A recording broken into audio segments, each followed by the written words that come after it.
Hello and welcome. Thank you for joining us for the Tradex Foods 3-Minute Market Insight, the Monday morning pulse report for seafood purchasers.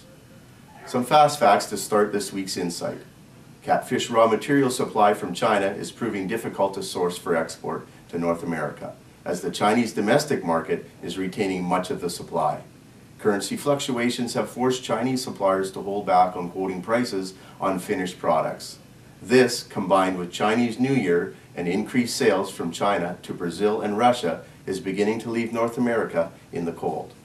Pangasius raw material supply was up in price, 15 cents per kilogram, with strong pressure on supply. In the news this week, H&G cod prices are on the rise. The price for a metric ton of H&G cod is up 25% from just 3 months ago. That is about $4,000 US dollars per metric ton. In 2008, prices reached $5,000 a metric ton, and the market collapsed because buyers switched to lower-priced alternatives such as Pangasius. In fact, the 2008 market's collapse was a large part on the reason why Pangasius was able to penetrate the European market. Today, strong demand remains for H&G cod. Prices were very low 6 months ago, and they are now just reaching reasonable levels. A major factor influencing the prices is increased demand in Russia. Russia purchased more cod and haddock than normal during the summer months, eliminating a buildup of inventories. On top of this, a weakening dollar against both the pound and euro is pushing prices upwards. Prices for frozen at-sea cod and haddock fillets are stable, but they could also rise over the next 2 to 3 months. One side effect of this high-priced H&G may be that ship owners produce fewer fillets, effectively pushing prices higher in the new year.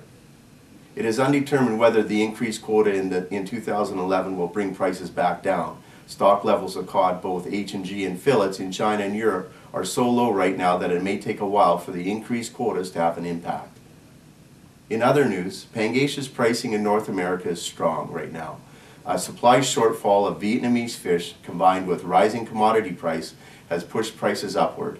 Across the ocean in Europe, buyers are seeing just the opposite.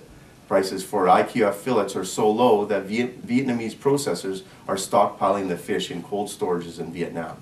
Demand for product in Europe is strong at the consumer level, but recent attacks by Dutch and Scottish politicians have pushed prices down.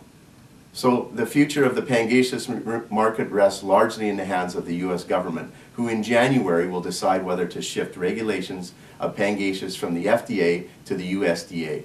The decision will result either in Vietnamese product flooding the U.S. market or a drastically reduced supply to the U.S., forcing the Vietnamese to seek out alternative markets. Stay tuned. Thank you for joining me for the Tradex Foods 3-Minute Market Insight. This is Robert Reierson. Buy smart and eat more seafood.